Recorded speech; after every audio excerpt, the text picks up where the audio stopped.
Now listen, you do voiceovers, I know that. And I remember when you joined the choir and you first mentioned to me about voiceovers, because at that time I thought that I could do voiceovers, and I actually thought I was good at it. But, and this is the but, I didn't know anything about voiceovering. And then I came across you, and over the next sort of year or two, really, you gradually use different voiceovers. And I thought, I'm going from thinking, I could do that, I could do that, I could do that, to thinking, I couldn't do that, I couldn't do that, I couldn't do that. So what I learned was there is a professionalism about voiceovering. Allegedly.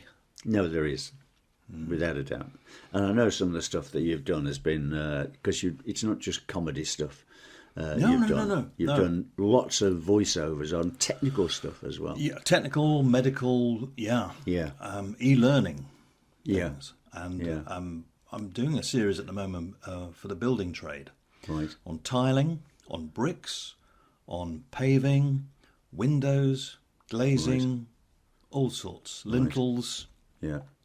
You know, I spent nearly all my life in the building trade, don't you? Yes, Before the fringe of after it. you came out the SAS. Yeah. I believe. Yeah, because of course. your immense strength. Yes, absolutely. Yeah. We'll come on to my SAS days. Maybe it's Another episode. Yes, mate. Yeah. We could dedicate an episode to it. Oh, we could. Yeah. But yes, I'm doing these things for the building trade, and you become an expert on a subject for a very, very short period of time. Yeah. You're reading the script, and you have to deliver it in a way that makes it interesting, hopefully, informative, and so people don't nod off. Yeah. And probably in that order. Yeah, because you generally with specialist things like that, you're talking to specialist kind of people. Yeah. So medical terms, for example, they would understand far more than you would understand because you're going from a script. Don't understand a thing. No. But it sounds as though you do. Oh, yeah. Yeah. That's quite amazing, really. Extremely knowledgeable. Yeah. I always remember one, because people say to me, are you on any medical stuff and all that? And one thing I do have is what I call clopidogrel. And I said that to nurses, doctors, and they asked the question. And they've said, no, you mean clopidogrel. Clopidogrel. And I say, no, clopidogrel. It's amazing, isn't it, how you can just get exactly the same letters in exactly the same order and two totally different pronunciations. Yeah. But I know you also do other voices, and the one that comes to mind is the one that talks about the earth and nature. Oh, what? Mr. National Treasure. Indeed, he's 98. 98? Is he 98 or 99 now? 98. Sir David. Absolutely. Go on, do a bit. Do a bit of Sir David. Well, I do get asked to do things in the style of Mr. Attenborough. Right. So it's not necessarily trying to be him, but I like to try and get as close as possible to his style of delivery. I've watched numerous, as indeed you have, natural history programmes, and he's got an uncanny way to bring the audience in and to exaggerate and make his words come alive. Yeah. Words come alive.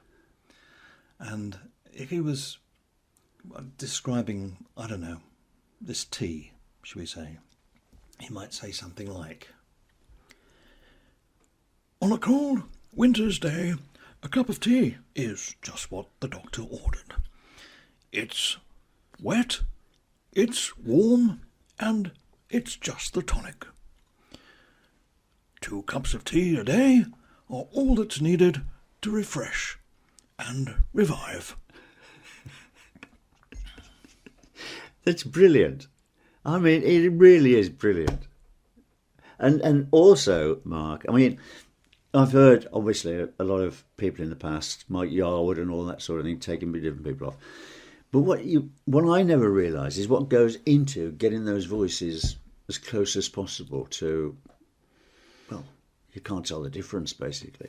Oh, it's good. But there's so much analysis must go into it, and the little fineries, the nuances. The nuances. That's the word. The nuance. See, I'm not clever, and you are. The nuances of what you're listening to, and then projecting it. I was looking at the repair shop the other night, and there's the actor there. I can't remember his name. I wrote it down. No, can't remember his name. But here in the repair shop, and and I thought, well, is it Edinburgh? I googled him, and he's not. It's Glasgow. Right.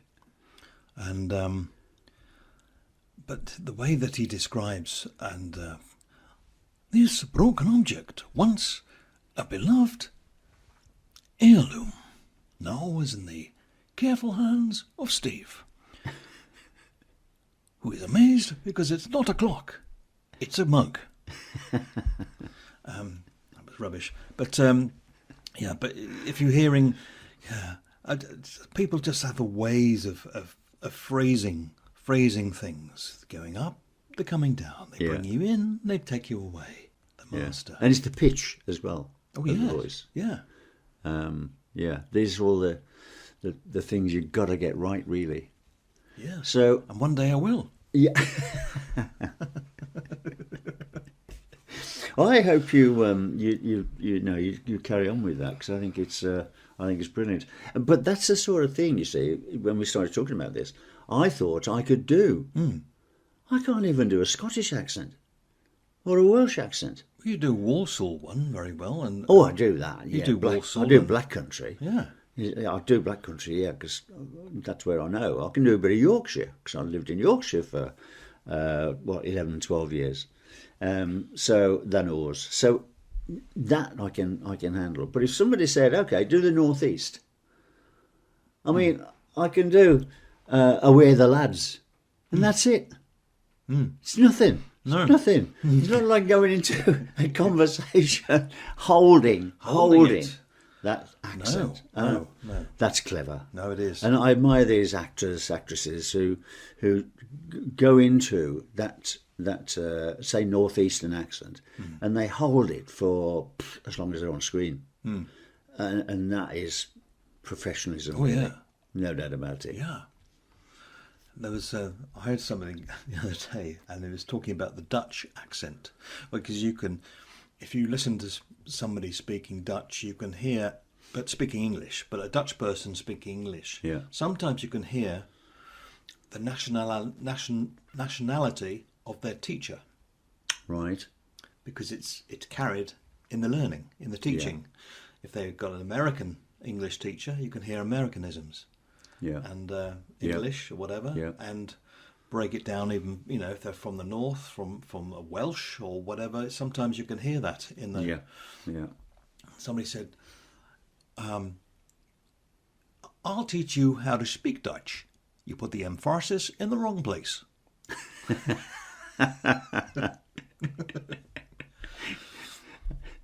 What you can do. Yeah, and they don't say place, do they? They say place. Place.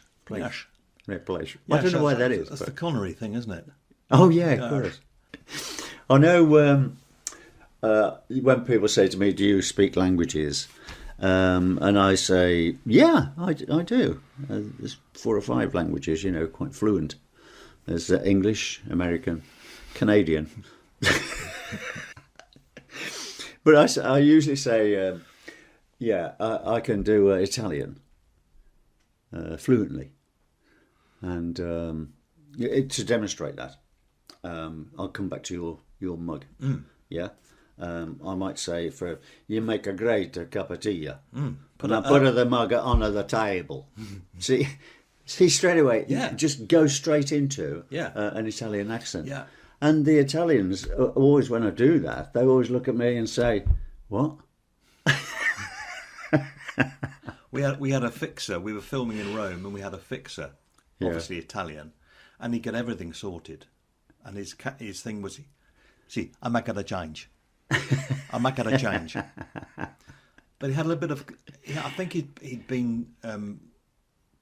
I think he spent a lot of time in East London. Yeah. So it wasn't change, it was change. Change. Yeah. But see, I might gotta change. But the putting a maca the change. Yeah, that's right. Yeah. I love. I do love accents, and I want to keep. I would always want to keep the local. Oh gosh. Accents, colloquialisms, and all that sort of stuff as well. And I really do hope that never dies, and we don't get to this sort of Oxford English. No. Where we lose it all. They've steered away from it on telly and radio now. There's a lot of regional accents there. Yeah. But there's a lot of new English. Yeah. Yeah. A lot of people not saying their G's. Yeah. Yeah. In it. Waiting. Instead of waiting. Yeah. In it. Yeah. But I mean, what fascinates me about these things, I mean, you mentioned earlier, obviously I know Black Country. And so you take something like, you are not going. 4 words. Now in the Black Country, you might hear somebody say, "Yeah, by going." And you think, "Yeah, by going, what does that mean?" It means you're not going. Yeah. Darling. Yeah. So I like things like that. I know the North East have got lots of stuff like that, where they've got such a change in the word to their local accent that you can't tell what it is. Yeah. When I moved up from Salisbury, having finished college, to Wolverhampton in 1980. Yeah. Ish. 1980. Can I just stop you there a sec? Remember where you were? Just the word Wolverhampton. There's no H in it. No. It's Wolverhampton. It's Wolverhampton. I know it's Wolverhampton. Wolverhampton, yeah. Okay. When I moved to Wolverhampton, I really had to tune my ear. Yeah. Because I hadn't. Well, of course I've been north of Watford, but this, there's such a difference in the way people spoke. Yeah, yeah.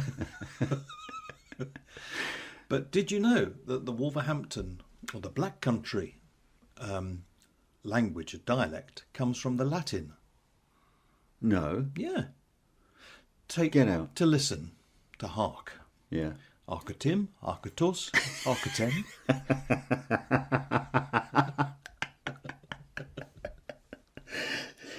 I took you serious then, just for a second. Only a second, mind. Arcatim, arcatur. Yeah, arcatur. And they come up with strange. Where's so and so? Oh, he's on the box. On the what? On the box. He's off work. Yes. Yeah. I don't really want to. When do you say that then? He's on the box.